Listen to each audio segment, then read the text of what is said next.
Hello students, आपका chapter चल रहा है तरंग प्रकाशिकी तथा हाइगेंस का सिद्धांत, wave nature of light and Huygens principal.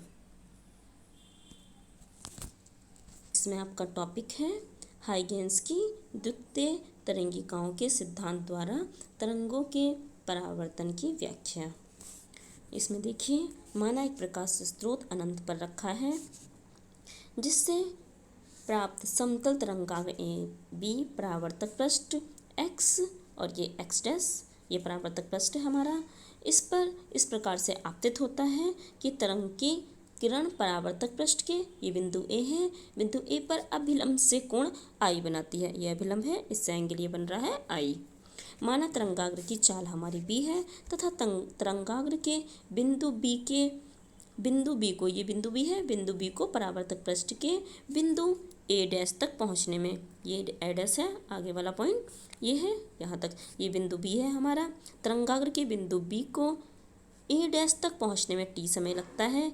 जैसे जैसे तरंगाग्र ए बी आगे बढ़ता है, ये हमारा तरंगाग्र है, जैसे जैसे ये आगे बढ़ता है वह परावर्तक पृष्ठ के बिंदुओं ए व ए डैश के बीच के बिंदुओं से टकराता है।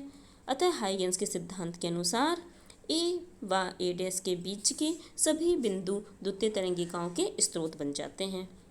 ठीक है, अतः इन बिंदुओं से द्वितीय गोलीय तरंगिकाएं निकलने लगती हैं। परावर्तक पृष्ठ एक्स एक्स डैश की अनुपस्थिति में ये द्वितीय तरंगिकाएं पृष्ठ की दूसरी ओर नहीं जा पाती। ठीक है, ये क्या परावर्तन हो रहा है इसमें तरंगिकाओं का, द्वितीय तरंगिकाओं का और तरंगिकाओं का। इसका मतलब क्या है, ये क्या है, पृष्ठ की दूसरी ओर नहीं पहुंच पाती बल्कि पहले ही माध्यम में चाल बी से ऊपर की ओर फैल जाती हैं। इस प्रकार सबसे पहले बिंदु ए से द्वितीय तरंगिकाएं चलती हैं जो टी समय में ए बी डैश मतलब कि बी टी दूरी तय करती हैं। ठीक इतने ही समय में टी में तरंगाग्र बिंदु बी दूरी बी ए डैश चलकर ए डैश पर टकराता है। ठीक है, ये देखिए फिगर में बी डैश जो है ये बी डैश ये बी टी दूरी तय करती है। ठीक इतने ही समय में तरंगाग्र बिंदु बी जो है वो बी ए डैश चलकर ए डैश पर यहाँ पर पहुँचता है। तो यहाँ से ए बी डैश, ये ए बी डैश बराबर है हमारा बी ए डैश के और ये दोनों बराबर हैं बी टी के। ठीक है, अब बिंदु ए को केंद्र मान के, ये जो बिंदु ए है इसको हमने केंद्र मानकर, ये देखो इसमें लिखा हुआ है ये। अब बिंदु ए को केंद्र मानकर ए बी डैश त्रिज्या के एक गोलीय चाप खींचते हैं। यह चाप टी समय पर बिंदु ए से उत्पन्न होने वाली द्वितीय तरंगिकाओं की स्थिति को प्रदर्शित करता है।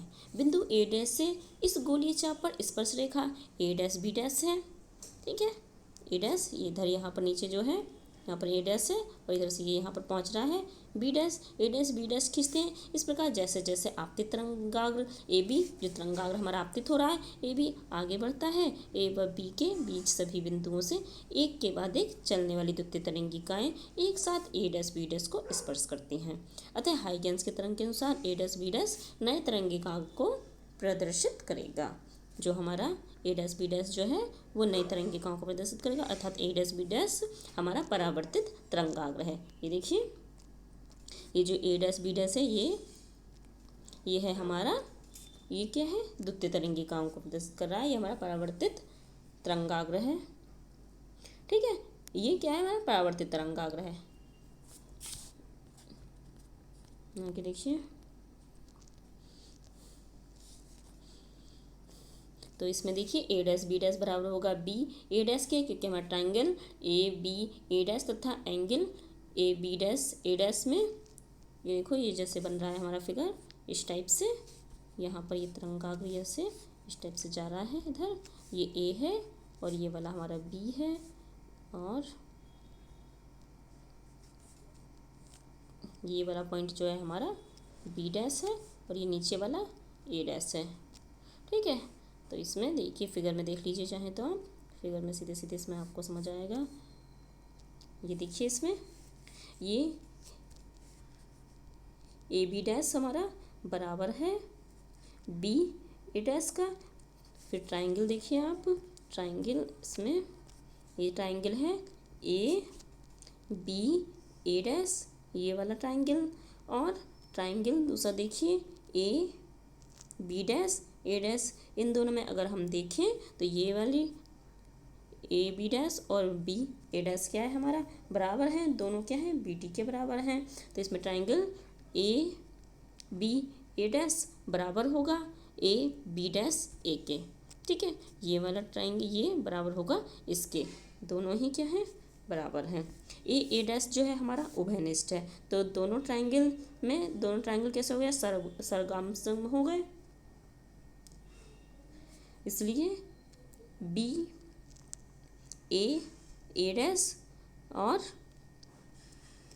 बी डैश ए डैश ए, ये हमारे बराबर हैं। तो एंगल आई हमारा बराबर हो गया है एंगल आर के, ठीक है। तो ये एंगल आई और एंगल आर क्या है, हमारे बराबर हैं। अतः आपतित तरंगाग्र ए बी तथा परावर्तित तरंगाग्र A B A dash B dash, ठीक है। ये जो आपतित तरंगाग्र है हमारा ए बी, और ये क्या है, परावर्तित तरंगाग्र है ए डैश बी डैश। ये क्या है, परावर्तक पृष्ठ एक्स एक्स डैश के साथ क्या है, हमारे बराबर कोण बनाते हैं। फिगर में एक्सप्लेन किया है वही सब चीज़ यहाँ पर लिखी हुई है, ठीक है। चाहे तो आप इसका स्क्रीनशॉट यहाँ पर ले सकते हैं, ठीक है। ए डैश बी डैश हमारा क्या हो गया, ये परावर्तक के साथ परावर्तक किरण है, ठीक है। इसका मतलब क्या है, ये चित्र से हमारा क्या शो हो रहा है कि आपतित किरण, परावर्तित किरण और आपतन बिंदु पर अभिलंब तीनों क्या है, एक ही तल में है, तीनों क्या है, एक ही तल में हो रहे हैं। हमारा अभिलंब भी इसी में है, और आपतित किरण और परावर्तित किरण ये भी दोनों क्या है, आपतित और परावर्तित और अभिलंब तीनों क्या है, एक ही तल में है। ये हमारा क्या है, परावर्तन का प्रथम नियम है, ठीक है। तो हमें प्रूफ करना था, तरंगों के परावर्तन की व्याख्या करनी थी इसमें, ठीक है। द्वितीय तरंगिकाओं के सिद्धांत द्वारा तरंगों के अपवर्तन की व्याख्या। पहले परावर्तन की व्याख्या कर रहे थे, अब अपवर्तन की व्याख्या है। इसमें देखिए, माना एक प्रकाश स्रोत अनंत पर रखा है जिससे प्राप्त समतल तरंगाग्र ए बी परावर्तक पृष्ठ, ये ए बी है, ये ए बी परावर्तक पृष्ठ एक्स एक्स डैश पर इस प्रकार से आपतित होता है कि तरंग संचरण की किरण अपवर्तन के बिंदु ए पर, ये बिंदु ए है, बिंदु ए पर अभिलंब से आई कोण बनाता है। माना पहले माध्यम में तरंगाग्र की चाल b1 तथा दूसरे माध्यम में चाल b2 है। फर्स्ट माध्यम में b1 है और ये सेकंड माध्यम में b2 है। माना तरंगाग्र के बिंदु b को अपवर्तक पृष्ठ के बिंदु ए डैश तक पहुँचने में, ये बिंदु b है, इसको ए डैश तक पहुँचने में टी समय लगता है। जैसे जैसे तरंगाग्र ए बी आगे की ओर बढ़ता है, वह परावर्तक पृष्ठ के बिंदु ए डैश के बीच के बिंदुओं से टकराता है। इन दोनों के बीच के, ये जो ए और ए डैश है, ए और ए डैश है, इनके बीच के बिंदु से टकराता है। अतः हाइगेंस के सिद्धांत अनुसार ए डैश के बीच के सभी बिंदु, इनके बीच के क्या है, सभी बिंदु हैं, द्वितीय तरंगिकाएँ चलती हैं। द्वितीय तरंगिकाओं के क्या है, स्रोत बन जाते हैं। ए और ए डैश के बीच के सभी बिंदु क्या है, द्वितीय तरंगिकाओं के स्रोत बन जाते हैं, मतलब यहाँ से द्वितीय तरंगिकाएँ निकलती हैं। इस प्रकार सबसे पहले बिंदु ए से द्वितीय तरंगिकाएँ चलाई जाती हैं, तरंगिकाएँ क्या चलती हैं, जो टी समय में दूसरे माध्यम में ए बी डैश, ये ए और यहाँ पर बी डैश है, b2 दूरी तय करती हैं। ये ए और ये जो है ए बी डैश क्या है, यहाँ पर बिंदु ए है, ये बी डैश है, ये b2 टी दूरी तय करती हैं, ठीक है। नीचे वाले क्या है, नीचे वाले जो माध्यम है सेकंड है, उसके लिए चाल b2 है, इसलिए b2 टी दूरी तय करता है। ठीक इतने ही समय में बिंदु b पहले माध्यम में b ए डैश, अब ये देखिए b, ये जो है b ए डैश, ये b1 टी दूरी तय कर लेता है, ठीक है। ये देखिए, ठीक इतने ही समय में बिंदु बी पहले माध्यम में बी ए डैश बराबर बी टी दूरी चलकर ए डैश पर टकराता है। अगला वाला पॉइंट क्या था इसमें, यहाँ पर ए डैश था और यहाँ पर ए है, ठीक है। तो ये ए डैश पर टकराता है। अतः ए बी डैश बराबर है b2 टी और बी ए डैश बराबर b1 टी है। अब बिंदु ए को केंद्र मानकर ए बी डैश त्रिज्या का एक गोलीय चाप खींचते हैं। यह चाप टी समय पर बिंदु ए से दूसरे माध्यम में उत्पन्न होने वाली द्वितीय तरंगिकाओं की स्थिति को प्रदर्शित करता है। बिंदु A' से इस गोलीय चाप पर स्पर्श रेखा A', B' खींचते हैं। इस प्रकार जैसे जैसे आपतित तरंगाग्र A' आगे बढ़ता है, A व A' के बीच के सभी बिंदुओं से एक के बाद एक चलने वाली द्वितीय तरंगिकाएं एक साथ A', B' को स्पर्श करेंगी। ठीक है, ये इसमें फिगर में आपको दिखा देते हैं।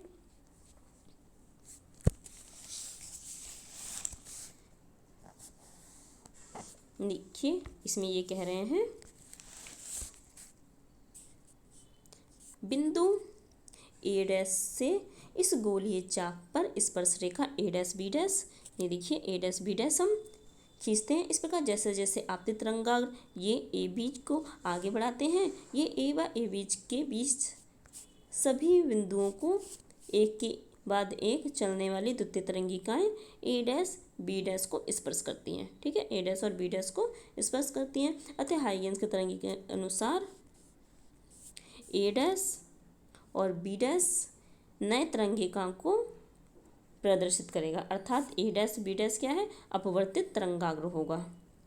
ये नए तरंगाग्र को शो कर रहे हैं, अतः ये क्या है, A', B' अपवर्तित तरंगाग्र होंगे। माना आपतित तरंगाग्र ये जो है ए बी तथा अपवर्तित तरंगाग्र A', B' अपवर्तक पृष्ठ को, ये अपवर्तक पृष्ठ है आपका, इसको x' के साथ क्रमशः I और R एंगल बनाते हैं। ठीक है, ये देखो यहाँ पर I एंगल बना रहे हैं और ये इधर R एंगल बना रहा है। ठीक है, अब समकोण A', में देखिए AB और A', इसमें अगर हम देखें तो साइन I बराबर होगा हमारा BA' और A' अपॉन A'। ठीक है, तो यहाँ से देखिए B और A' बराबर हमने कितना लिखा था अभी ऊपर, B1T था हमारा, और A' बराबर है हमारा, ये यही रहेगा A'।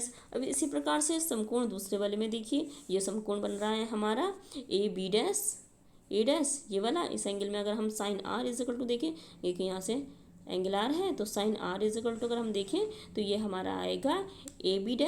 ठीक है, AB' और अपॉन में A', ये वाला।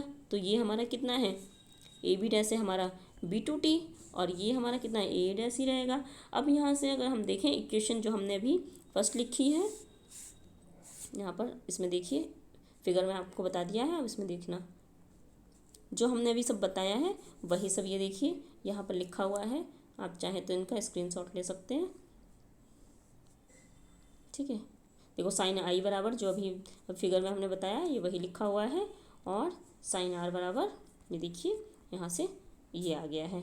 तो हम क्या है, फर्स्ट पहले वाले को साइन I इक्वल टू वाले को हमने इक्वेशन फर्स्ट मान लिया है, इसको सेकंड मान लिया है। अब sine I upon sine R, इन दोनों इक्वेशन को क्या है, फर्स्ट इक्वेशन को समीकरण 2 से हमने भाग दे दिए। Sine I upon sine R equal to कितना जाएगा, ऊपर है B1T, अपॉन में कितना था B2T, और अपॉन में कितना था इनके A' जो कि कैंसिल हो गया है।